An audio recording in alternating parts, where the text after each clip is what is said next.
Est-ce qu'on peut afficher mon projet pour vous? J'ai 6 messages en réserve et le premier c'est aujourd'hui. Et ces 6 messages, en fait, parlent de Jésus-Christ, parlent du caractère de Jésus-Christ. Et dans ce caractère, en fait, il y a 6 caractéristiques et 3 peuvent être associées à la force du lion, 3 peuvent être associées à la douceur de l'agneau. Et j'aimerais qu'on puisse comprendre, en fait, que Jésus est l'agneau et Jésus est le lion de Juda. Ce lion dont il est question aussi dans l'Apocalypse, il a cette force en lui, il a cette douceur. Il est un leader exceptionnel. Si vous regardez un tout petit peu les responsables d'église, les pasteurs, souvent vous allez avoir des leaders qui sont plutôt d'un côté, plutôt tout dans la douceur, dans la compassion, ou plutôt de l'autre côté, qui foncent, enfin voilà, je veux dire, qui avancent, qui ont plein de projets, je veux dire, vraiment des fonceurs. On a un peu ces deux extrêmes. Et ce qui est extraordinaire, c'est que Jésus, en fait, est à la fois celui qui fonce, qui nous envoie en mission, qui nous envoie face au danger, mais il est aussi celui qui a compassion de nous. Et en fait, c'est un leader situationnel. Jésus est un leader situationnel, c'est-à-dire il sait à quel moment il doit te parler avec compassion, avec douceur. Il sait à quel moment il doit te parler avec force. Il est situationnel, c'est-à-dire qu'il s'adapte à la situation. Et ça m'a beaucoup inspiré en fait. Je me suis dit, mais moi j'ai envie d'être comme Jésus. Et je pense qu'en tant que disciple, en tant que papa, en tant que maman, en tant que chef de famille, en tant que collègue à votre travail, employeur ou employé, en fait, on a besoin de s'inspirer de Jésus pour avoir ces 6 caractéristiques en nous et ne pas en laisser une de côté, ne pas passer à côté de choses que le Seigneur aimerait imprimer à l'intérieur de nous. Alors, je vous les cite, ces caractéristiques. Du côté de la douceur de Christ, on va retrouver comme première caractéristique la compassion. Et donc, j'aurai un message sur la compassion. La deuxième caractéristique, oui, la compassion par rapport à ceux qui sont brisés, par rapport à ceux qui souffrent. La deuxième caractéristique, c'est la contrition. C'est le caractère, l'humilité devant Dieu. Christ était humble même devant son Père. Et puis, la troisième caractéristique de la douceur de l'agneau, c'est la connexion. Une fois que votre cœur est rempli de compassion et d'humilité, en fait, vous êtes dans une situation où vous arrivez à vous connecter au plus profond degré avec les autres. Et c'est ce que Christ fait. Et ça prend du temps. Se connecter avec le Seigneur, ça prend du temps. On le découvre petit à petit et on se connecte avec lui et on aime passer du temps avec lui de plus en plus. Mais c'est vrai que les premiers pas dans la vie chrétienne, parfois, c'est un peu on tâtonne un tout petit peu et on ne sait pas vraiment qui est le Seigneur. On est en train de le découvrir, on ne passe pas encore beaucoup de temps. Mais le Seigneur veut se connecter avec nous et passer de plus en plus de temps. Et bien sûr, l'éternité, ce sera dans sa présence. Et puis du côté du lion, on a aussi 3 caractéristiques. On a le courage, on a la conviction et on a la clarté. Ce sont 3 caractéristiques du lion. Parce que quand Jésus devait parler clairement dans une situation et avec courage, même si tout le monde était opposé à lui, eh bien, il le faisait. Il prenait cette autorité, il était rempli d'autorité, il était rempli de courage et il parlait fort. Et il parlait même, de temps en temps, ça peut nous paraître des paroles dures à entendre, d'accord? Mais il les donnait. Alors, je ne sais pas quelle est pour vous l'attitude qui définit le mieux un héros d'une manière générale, Vous savez que pendant le Covid, on a beaucoup parlé des héros du quotidien. Je ne sais pas qui est-ce que vous considérez comme un héros autour de vous, mais si je vous pose la question, quelle est l'attitude qui définit le mieux le héros? C'est quoi? C'est une vraie question, vous pouvez répondre. Le courage et le sacrifice. Oui, donc celui qui vient sauver. Toutes ces choses nous viennent en tête quand on parle de héros. Et pour moi, Jésus est un héros. Jésus est un héros et je le vois dans son courage. Je vois dans la manière dont il parle et je pense qu'en fait ce caractère et oser parler quand c'est le moment de parler, eh bien c'est quelque chose que Jésus va imprimer en toi pour que toi aussi, au moment où il faut parler, où il faut se tenir debout, où il ne faut pas se laisser intimider, toi aussi tu es le caractère de Christ qui est venu impacter ta vie et que tu aies cette capacité de parler quand il faut parler. Est-ce que vous êtes d'accord que ces 6 caractéristiques, on en a besoin dans nos vies pour être plus semblable à Jésus? En tout cas, moi, c'est une semaine aussi bénie pour moi. C'était une semaine où j'ai pu mettre tous les domaines de ma vie devant le Seigneur et laisser le Seigneur les scanner, peut-être des domaines, les remettre de nouveau sous l'autorité, sous l'obéissance de Christ et avancer avec Dieu. On a besoin d'avancer avec Dieu et on a besoin de lui ressembler de plus en plus. On a cette évangélisation qui arrive et je pense que l'évangélisation, justement, c'est avoir le courage du lion, savoir parler quand il faut, savoir dire les choses comme elles sont. Et Jésus avait cette audace, Jésus avait cette assurance et ce courage.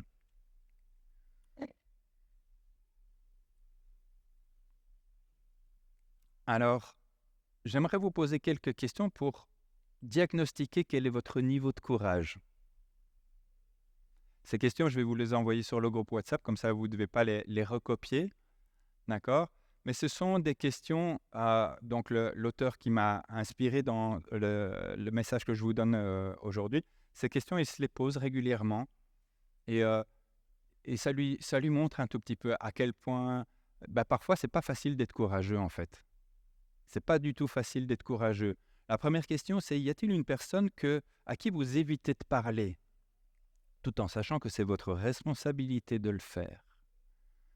Deuxième question, êtes-vous quelqu'un qui fuit les conflits? Troisième question, parlez-vous aux autres de la personne qui vous pose problème ou parlez-vous directement à la personne qui pose problème? Ça nous parle de notre niveau de courage. Quelle est la question que vous voulez que personne ne vous pose? C'est une question qui permet de savoir un tout petit peu où est-ce qu'on en est au niveau du courage.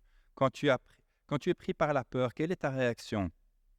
Et regarde cette réaction comme un peu ton paramètre par défaut. Mais ça ne veut pas dire que Jésus te laisse à ton paramètre par défaut. Il vient avec son caractère t'impacter de manière à ce que le courage commence à se multiplier dans ta vie. Quelle est la dernière chose courageuse que tu as faite et quelle est la personne de ton entourage que tu considères comme courageuse?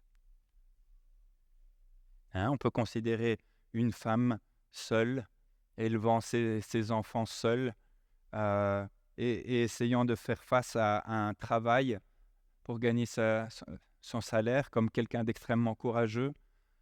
Quelqu'un qui travaille en milieu hospitalier, dans un home, on peut trouver que cette personne est très courageuse. Ou quelqu'un qui travaille dans la police, etc., etc. On a tous une idée de quelle est la personne qu'on considère comme courageuse. Quelqu'un qui a traversé la maladie et qui en ressort de l'autre côté toujours debout. On peut la considérer comme une personne courageuse. Enfin, vous voyez un tout petit peu de quoi je veux parler. Et moi, j'aimerais me focaliser. J'avais plein d'exemples de gens courageux, mais je me suis dit non, je vais aller droit à l'essentiel. Et aujourd'hui, je vais uniquement vous parler de Jésus. Et Jésus, en fait, quand il prend la parole et quand il a ce courage, en fait, d'affronter des situations dans lesquelles il doit parler, parce qu'il y a aussi des situations où il choisit de garder le silence. Mais moi, je vais vous parler de situations où il choisit de parler. C'est parfois des situations, en fait, où l'hostilité et l'opposition est énorme face à lui. Et où c'est même la société entière, en fait, qui est contre lui et contre la pensée qu'il veut apporter. La preuve, je vais vous montrer ça un tout petit peu dans 5 situations. D'accord? On peut penser que Jésus dans la manière dont il a parlé dans ces 5 situations, il peut être un peu brutal, un peu rude. D'accord? La première situation, en fait, c'est quand Jésus voit que les gens placent leur culture avant le royaume de Dieu. Et là, je peux vous assurer que ce n'est pas un message facile à apporter à cette église-ci, ce point 1. Vous allez comprendre vite pourquoi. Le deuxième, les paroles de Jésus peuvent être considérées comme rudes quand il y a de l'hypocrisie. Jésus ne va pas mâcher ses mots quand il y a de l'hypocrisie. La troisième, c'est quand le bien-être des autres est en jeu, et particulièrement celui des plus faibles. Quand les plus faibles, en fait, sont en péril, Jésus va intervenir de manière courageuse et de manière très claire. Quand quelqu'un met la mission en danger, la mission du disciple, la mission de Christ, quand il met cette mission en danger, Jésus va être perçu comme rude, et quand l'image de Dieu est faussée, Jésus peut aussi paraître comme rude. Et pourtant, cette force qui émane de lui, en fait, je pense qu'elle doit nous impacter aussi. En tant que père de famille, en tant que mère de famille, en tant que chef de foyer, en tant que leader et responsable dans l'Église, en tant que disciple, au milieu de gens qui ne croient pas, tu as besoin de ce caractère et de savoir te lever et de savoir parler. Et le Seigneur a envie de le faire. Est-ce que vous le croyez? Est-ce que vous le croyez que Jésus veut faire ça, veut avoir cette influence et cet impact dans votre vie? Alors j'y vais. Le point 1, qui est peut-être difficile,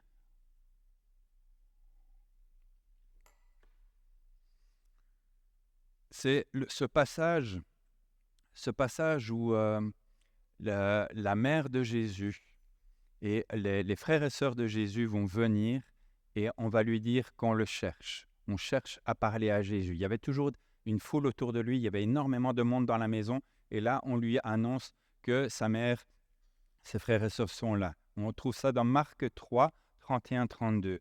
Sa mère et ses frères arrivèrent donc, ils se tenaient dehors et l'envoyèrent appeler. La foule était assise autour de lui et on lui dit « Voici, ta mère et tes frères et sœurs sont dehors et te cherchent. » Jésus aimait profondément sa mère. C'est attesté dans tout ce qu'on voit à propos de sa mère et dans sa relation, même jusqu'à la croix. À la croix, en fait, il va regarder Jean, qui est le plus jeune des disciples, certainement un adolescent. C'est aussi celui qui va vivre le plus longtemps après le ministère et le départ de Jésus. Et à ce plus jeune, qui n'a pas de femme, qui n'a pas d'enfant, il va dire « Prends soin de ma mère ». C'est une des 7 dernières paroles de Jésus. En fait, il aimait profondément sa mère. Et on va le voir partout, en fait, dans toutes les Écritures. Il était très fortement attaché à ses frères aussi. Et il faut se rappeler que Jésus est amour. Il représente le Dieu d'amour. Donc, quand il va faire la réponse par rapport à la demande qui est faite ici, c'est une réponse d'amour. Souvenez-vous de ça. Parce que vous allez peut-être, être confus en vous disant « Oui, mais au moment où il dit ça, il est juste brutal et il n'y a aucun amour dans ses paroles. » Mais si, il aime profondément sa mère et ses frères. Et voici ce qu'il va répondre.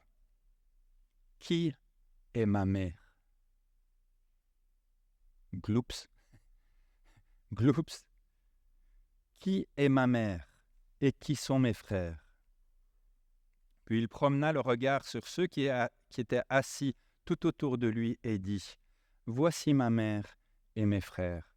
En effet, celui qui a fait la volonté de Dieu, celui-là est mon frère, ma sœur, ma mère. » Vous savez, il y a dans la culture, en fait, Jésus va casser le moule de la culture, dans la culture, dans énormément de cultures, dans la culture belge, la culture italienne et dans beaucoup d'autres cultures, en fait, la famille vient au numéro 1.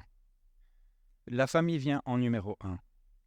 Vous avez peut-être déjà entendu cette pensée, cette façon de voir les choses, que la famille est la base de l'Église. Vous avez déjà entendu ça? La famille est la base de l'Église, c'est déjà quelque chose que vous avez entendu. Je ne suis pas sûr que Jésus est d'accord avec cette façon de voir les choses. Je ne suis pas sûr que Jésus est d'accord avec ces choses-là. Jésus nous dit, là où 2 ou 3 sont rassemblés en mon nom, je suis au milieu d'eux. Il ne parle pas de famille ici. 2 ou 3 rassemblés en mon nom. C'est ça sa définition de l'Église. La base de l'Église, en fait, c'est quand 2 ou 3 se rassemblent au nom du Seigneur. Ça, c'est l'Église.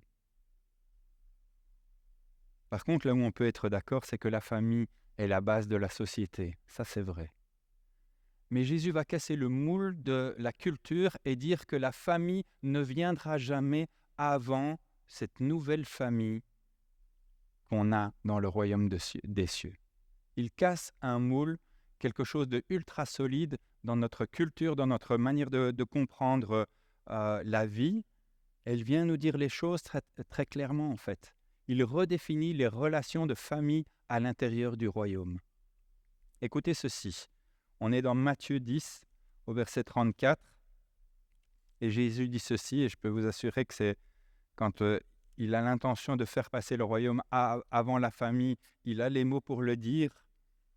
En verset 34, il dit ceci, « Ne croyez pas que je sois venu apporter la paix sur la terre, je ne suis pas venu apporter la paix, mais l'épée.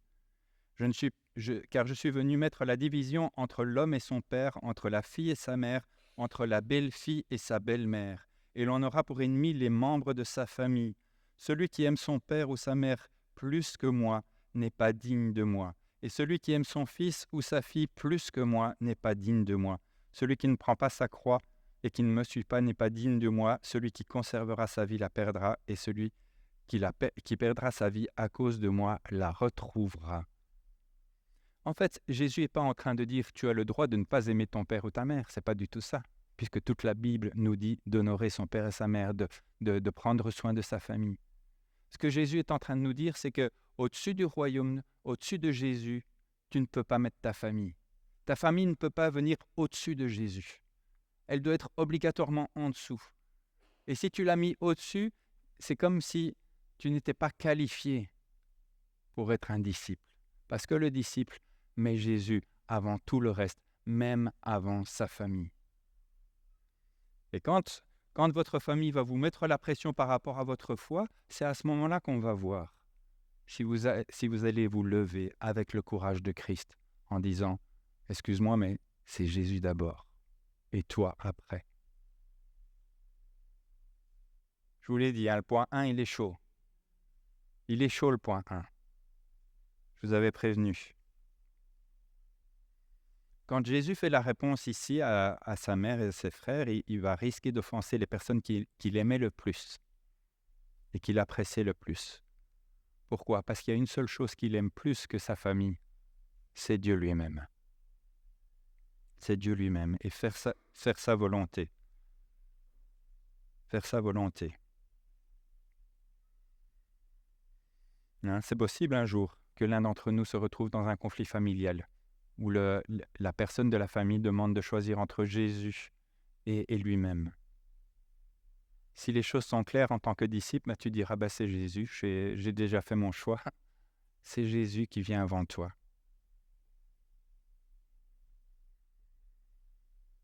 Mais c'est plein d'amour. Mais vous voyez que l'amour de Dieu vient avant même l'amour de la famille. Jésus vient bousculer le cadre culturel et la culture. On voit ça dans plein de domaines. Vous vous rappelez du divorce? Les pharisiens viennent et disent « Mais non, Moïse nous a dit qu'on pouvait divorcer, il suffit de faire une lettre. » Jésus vient casser ça. Il dit « Oui, mais ce n'était pas comme ça au début.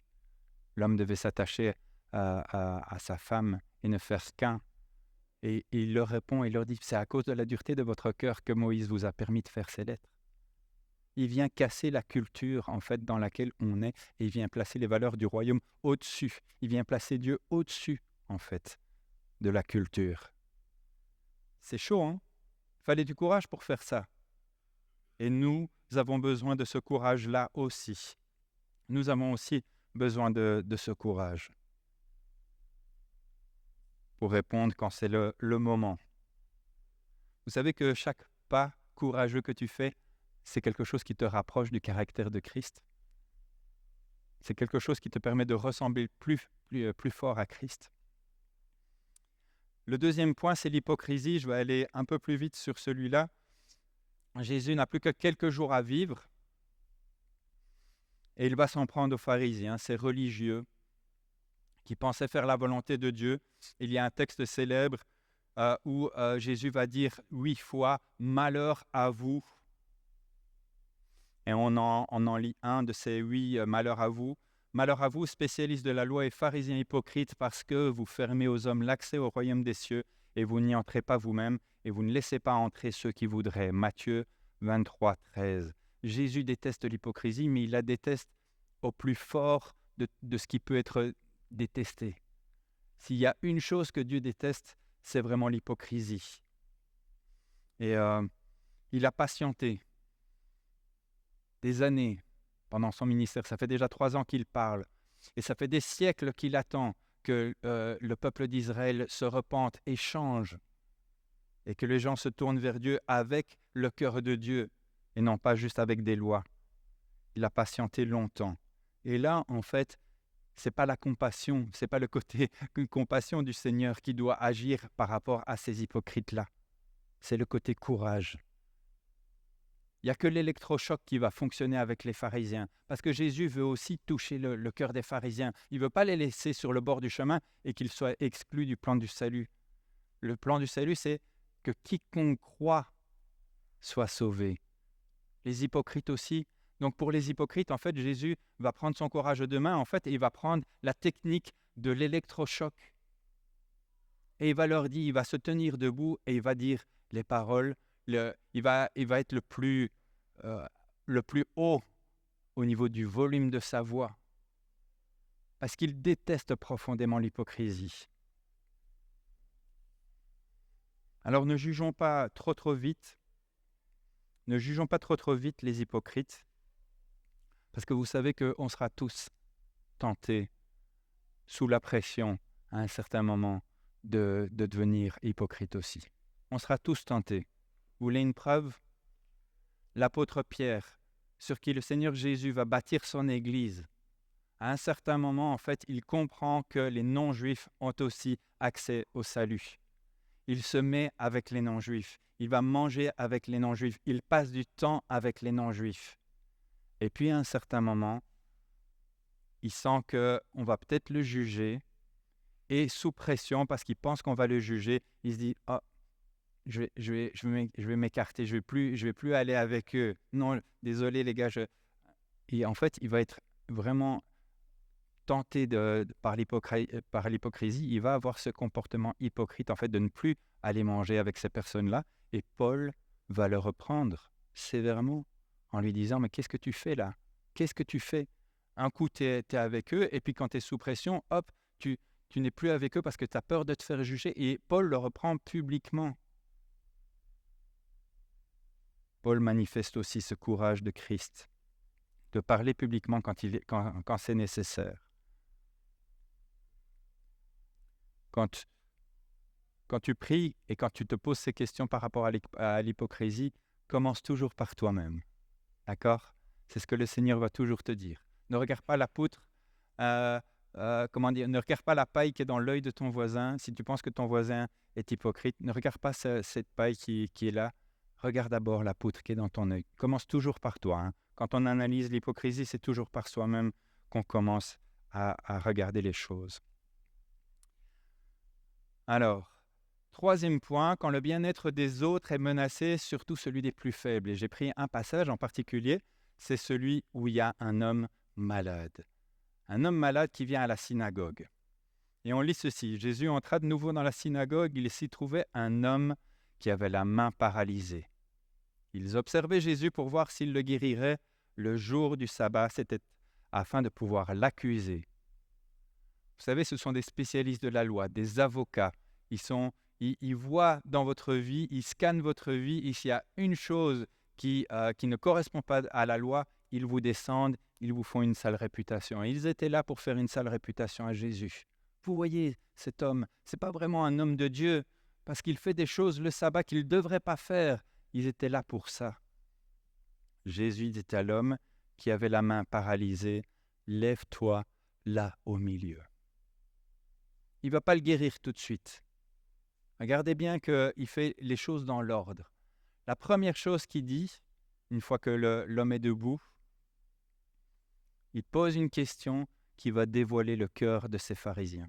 Est-il permis le jour du sabbat de faire du bien ou de faire du mal, de sauver une personne ou de la tuer? Avec une seule intervention, Jésus dévoile toutes les mauvaises pensées des cœurs de ces religieux. Mais ils gardèrent le silence. Alors il promena sur eux un regard de colère, et peiné de l'endurcissement de leur cœur, il dit à l'homme, « Tends ta main. » Il l'attendit, et sa main fut guérie. Et vous voyez que ce n'est pas sans conséquence de se lever et de dévoiler le cœur de quelqu'un. Quand Jésus le fait, vous voyez directement les conséquences. Les pharisiens sortirent et tinrent aussitôt conseil avec les Hérodiens sur les moyens de le faire mourir. Et ils commencent à comploter pour tuer Jésus à partir du moment où il s'est levé avec courage pour leur parler, en fait, en face de leur motivation et de ce qui est caché dans leur cœur. Vous vous rappelez bien sûr de cette autre femme en situation de faiblesse. Elle est sur le point de se faire lapider parce qu'elle a été prise en flagrant délit d'adultère. Et comme par hasard, l'homme n'est pas là. Ils vont seulement lapider la femme et Jésus se lève. Il dit une seule chose, que celui qui n'a jamais péché lance la première pierre.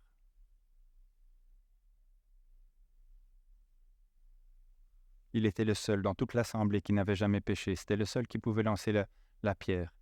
Et il lui fait grâce. Il dit, moi non plus, je ne te condamne pas. Va et ne pêche plus. En fait, la grâce de Dieu vous permet de rentrer dans une vie de sainteté.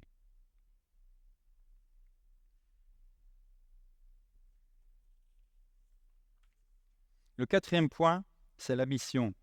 Et ça, c'est vraiment pas facile. Je pense que ça, c'est une des paroles les plus rudes du Seigneur Jésus quand on ne comprend pas le contexte.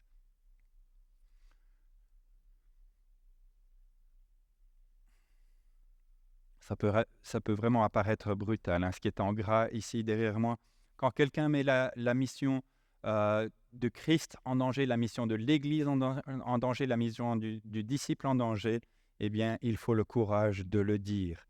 Pendant qu'ils étaient en chemin, un homme lui dit « Seigneur, je te suivrai partout où tu iras. » Et Jésus lui répondit « Les renards ont des tanières, les oiseaux du ciel ont des nids, mais le Fils de l'homme n'a pas d'endroit où il puisse reposer sa tête. » En d'autres mots, tous les gars qui sont avec moi, on ne sait pas où on va dormir ce soir et on ne sait pas ce qu'on va manger ce soir. Est-ce que tu es prêt à cette vie-là? Est-ce que tu es prêt à cette vie-là? C'est ça la question de Jésus. C'est pas que Jésus veut qu'on ait faim en permanence. C'est pas ça, puisqu'il nous dit qu'on ne doit pas s'inquiéter de ça dans Matthieu 6 et 7. On ne doit pas s'inquiéter de la nourriture et tout ça. Il y aura toujours de la nourriture. Mais tu ne sais pas, en fait. Une fois que tu dis « ouais, Jésus », tu ne sais pas, en fait, comment les choses vont se passer. Marc, qui est malade, j'ai entendu, a attiré mon attention, en fait, sur un gars. Un gars qui était en train de réussir dans l'économie, dans le business, un Américain, il s'appelle Graham Cochrane. Et Graham Cochrane, en fait, il avait un métier, il était salarié, il était employé, il avait acheté sa maison, sa femme était enceinte de leur premier enfant, et à ce moment-là, en fait, il perd son travail. Et aux États-Unis, il n'y a pas le chômage, il n'y a pas tous ces trucs-là, hein. Donc, quand tu perds ton travail, tu n'as plus de rentrée. Donc, qu'est-ce qu'il fait, cet homme, ce chrétien qui aime la musique, qui aime le Seigneur? Il commence à essayer de s'en sortir avec des petits boulots dans le monde de la musique. Et en fait, c'est tellement peu les rentrées qu'il a qu'en fait, il va pouvoir recevoir du secours sous la forme de timbres pour la banque alimentaire. Donc, il tombe à la banque alimentaire et pendant 18 mois, en fait, dans une situation économique catastrophique, en fait, il va survivre avec des rations de la banque alimentaire et fait vraiment 3 fois rien, en fait. Il va tomber très, très bas. Mais en fait, l'attitude de ce chrétien, c'est de toujours fixer les regards sur le Christ. De dire, je sais que je ne manquerai de rien. Je sais que malgré le fait que j'ai perdu mon travail, que je n'arrive pas à retrouver un travail qui suffit à nos dépenses. Je sais que tu es là et que tu dirigeras toutes choses. Et en ayant touché le fond, cet homme en fait va réaliser en fait que il a des choses qu'il peut utiliser. Le Seigneur va l'aider en fait à mettre en valeur ce qu'il a, c'est ses connaissances en musique. Il va commencer à faire des vidéos sur YouTube. Au début, c'était pour sa mère et pour son frère. Et puis ces vidéos sur YouTube vont marcher. Et puis ça va commencer à rapporter chaque mois de l'argent. Et petit à petit, en fait, il va lancer un business, il va être auto-entrepreneur et il va réussir. Mais en fait, le Seigneur va mettre, enfin, il a mis entre ses mains maintenant des sommes colossales. Ce gars gère une véritable fortune qui se compte en millions. Mais il l'a mis entre les mains de quelqu'un qui avait mis toute sa confiance en Dieu. C'est le test de la foi. Graham Cochrane était passé à travers. Il était prêt à tout. Il était prêt à continuer à suivre Christ, même en ayant perdu son boulot, même en ne sachant pas s'il allait manger le lendemain. Est-ce que si vous perdez tout aujourd'hui, vous continuez à suivre Christ? Ou est-ce que votre vie de disciple est conditionnée par votre confort? Tant que je suis confortable, Seigneur, je veux bien te suivre. Mais le jour où ça se passe mal, désolé, mais je ne pourrai plus. La deuxième réponse, je vais aller vite. Il dit à un autre, suis-moi.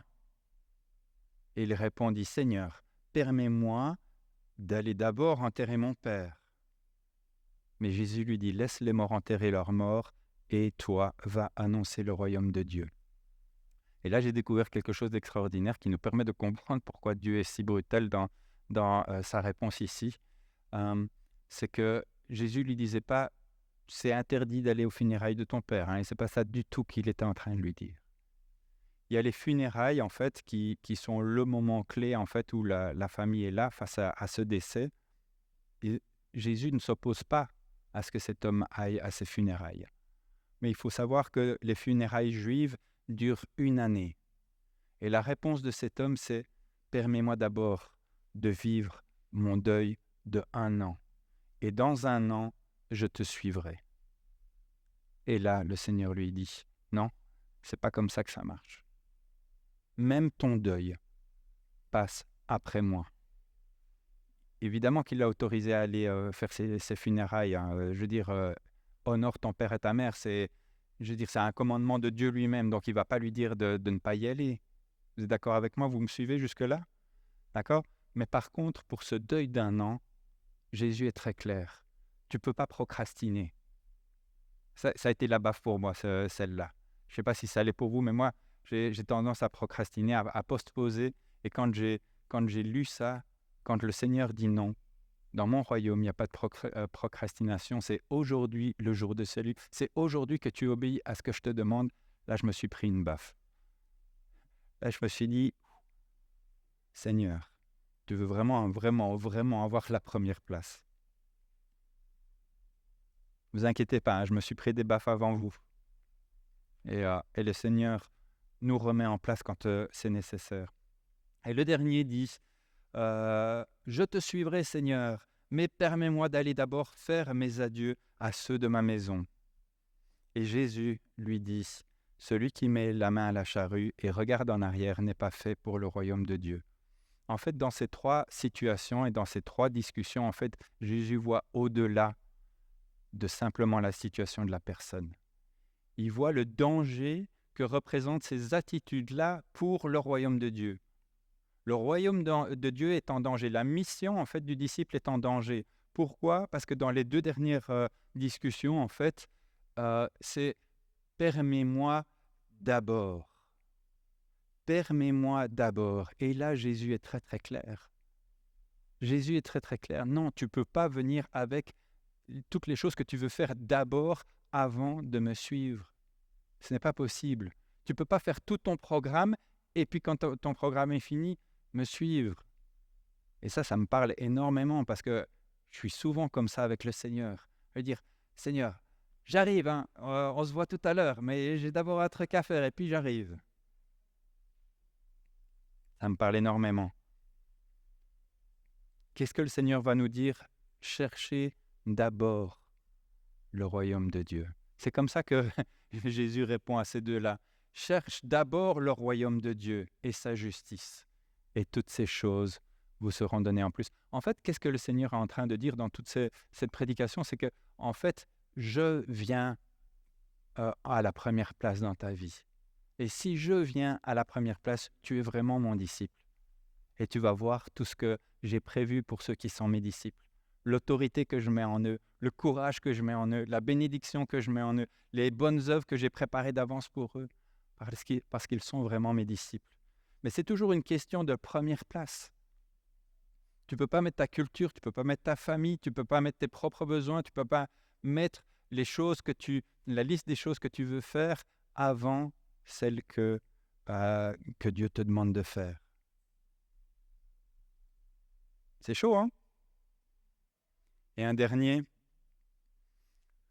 quand l'image de Dieu est faussée, Dieu se tient, et il se tient même face à un système corrompu. Il est seul homme face à un système corrompu, à l'entièreté d'un système corrompu.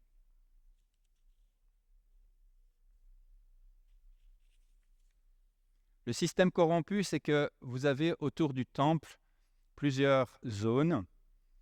Il y a une zone, en fait, où les non-juifs peuvent venir prier Dieu. C'est un espace réservé aux non-juifs qui aiment Dieu et qui veulent venir au temple. Les non-juifs ne peuvent pas aller au-delà de cette zone. La zone suivante, c'est seulement pour le peuple d'Israël. Et dans cette zone, en fait, normalement, c'est une zone de prière. On vient se connecter au Seigneur Jésus. On vient se connecter à Dieu. Et en fait, toute cette zone, en fait, ça fait des années, ça fait des décennies, peut-être des siècles, en fait, que petit à petit, en fait, elle a été prise d'assaut par des marchands. C'est plus un lieu où on prie, c'est un lieu où on vend des animaux. Et on arnaque bien le voyageur qui vient de loin, justement, ce non-juif qui vient de loin à Jérusalem pour pouvoir se connecter à Dieu. On l'arnaque bien parce qu'on lui dit « Désolé, ton agneau là, il n'est pas valable. Il n'est pas assez bien pour le sacrifice. Tu dois acheter les animaux que nous, on vend. » Et évidemment, les animaux que eux ils vendent dans le temple sont beaucoup plus chers que l'animal avec lequel la personne était venue pour le sacrifice. Et alors, ces personnes, elles viennent de l'étranger. Elles ont des monnaies étrangères. Il faut les changer quelque part pour pouvoir acheter ces animaux. Et comme par hasard, le commerce d'échange est aussi dans le temple. Et les gens, les religieux font des véritables fortunes. Ils rackettent en fait ces étrangers qui viennent adorer le Seigneur. Ils sont pris à la gorge par les taux de change et par le prix des animaux qui sont là pour pouvoir offrir un sacrifice à Dieu.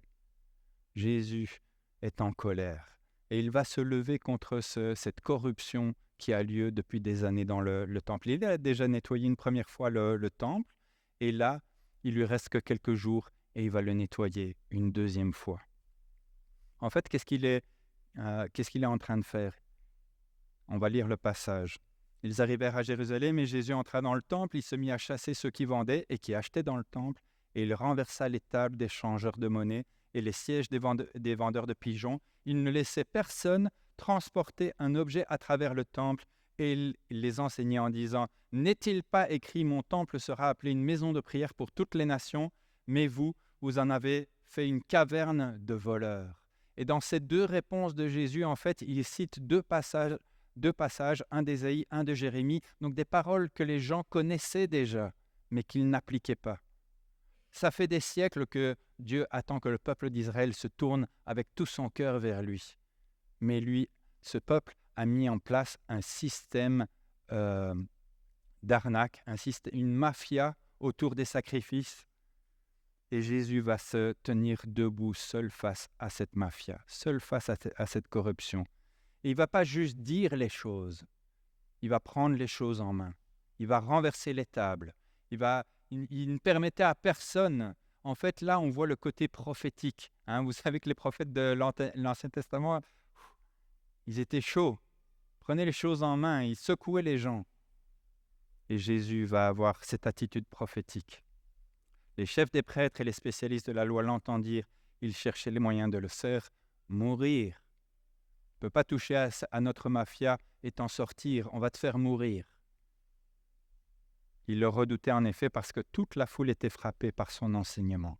Un seul homme face à toute la mafia de l'époque.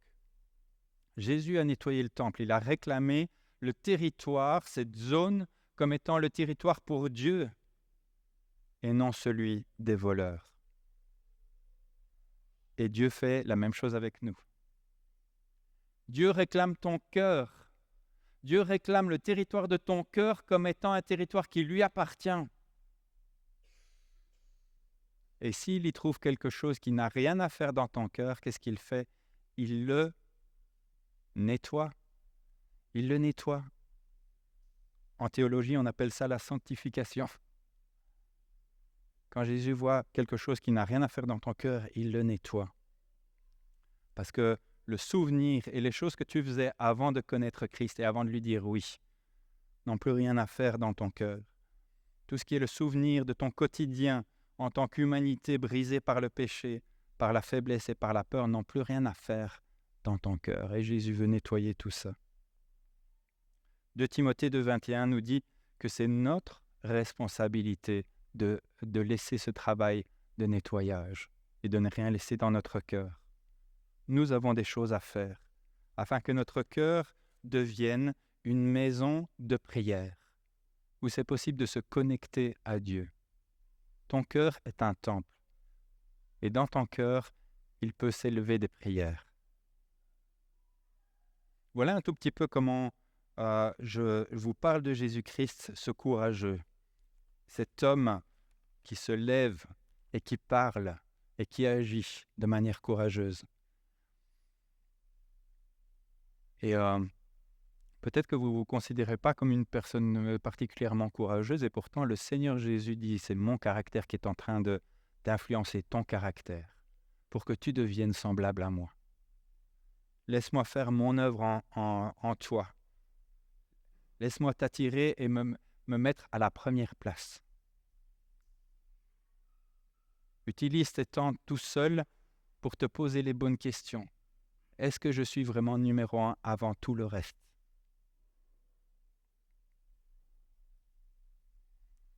Il n'y a aucun doute sur le fait que notre Église va vivre des choses extraordinaires à partir du moment où chacun de nous donnons la réponse que Christ attend. Oui Seigneur, je te veux à la première place. Avant mes finances, avant mon travail, avant mon père, avant ma mère, avant mon conjoint, avant mes enfants, avant mon travail, avant mes passions, avant mes projets. Tu es numéro 1, tu es mon maître. Amen.